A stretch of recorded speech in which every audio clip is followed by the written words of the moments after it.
He signed those divorce papers with a smile on his face. He had no idea that smile was about to cost him everything. Daniel Hargrove was the kind of man who believed money made him powerful, and for a long time it did. He ran a successful investment firm, drove a car that cost more than most people's houses, and walked into every room like he owned it. He probably did own most of them. When he married Sophia 5 years ago, everyone around him raised an eyebrow. Sophia was quiet.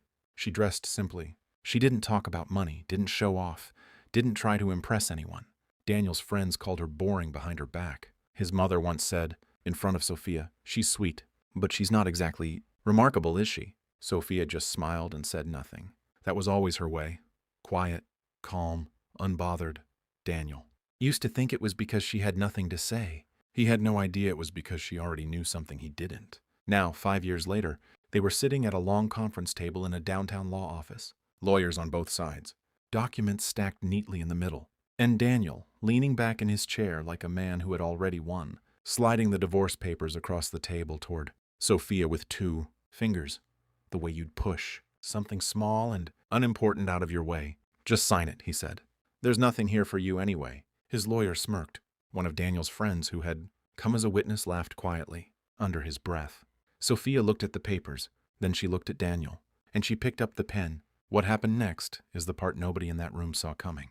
But let's go back. Because to understand that moment, you need to understand who Sophia actually was. Sophia Voss grew up in a small apartment with her mother. Her father left when she was 3. They didn't have much. She wore the same shoes 2 school years in a row. She learned early that life doesn't hand you anything.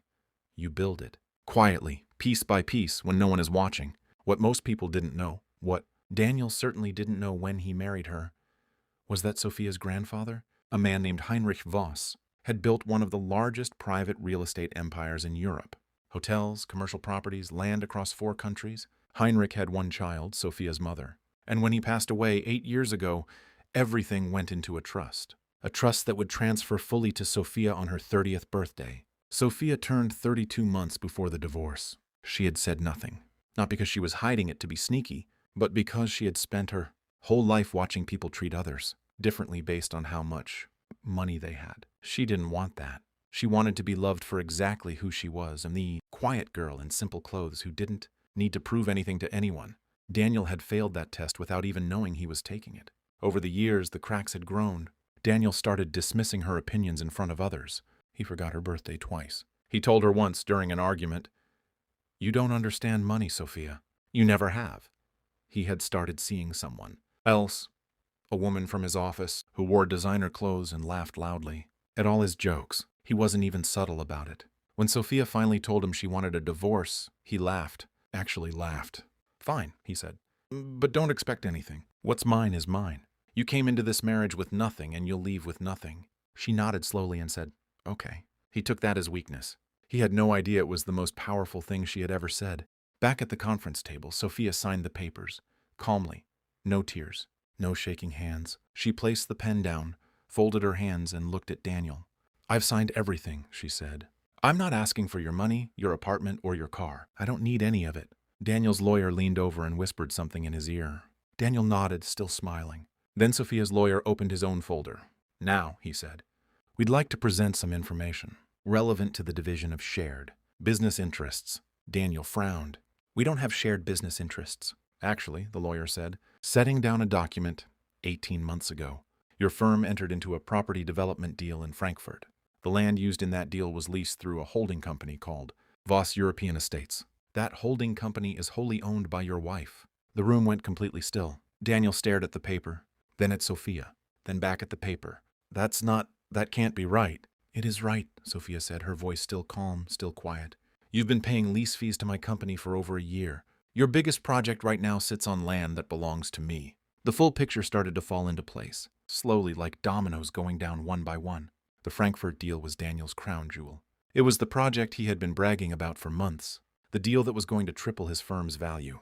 He had already promised investors returns. He had already started building, and the entire thing was sitting on Sophia's land. Under the lease terms that Daniel's own team had signed without doing deep enough research.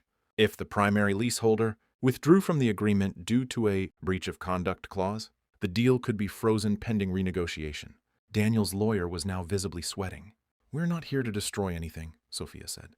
I have no interest in burning down what you built, but I do want to make one thing clear. She stood up, straightening her jacket. You spent 5 years telling me I didn't understand money. You told me I came from nothing.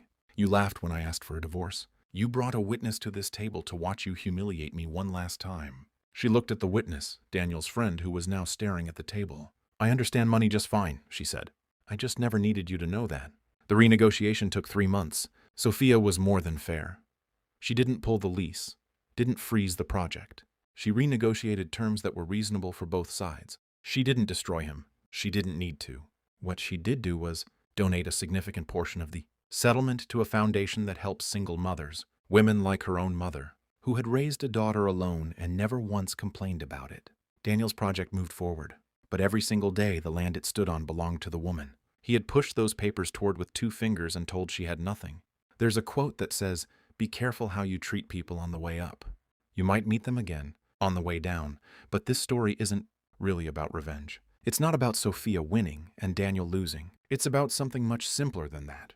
It's about the fact that we constantly judge people by what we can see.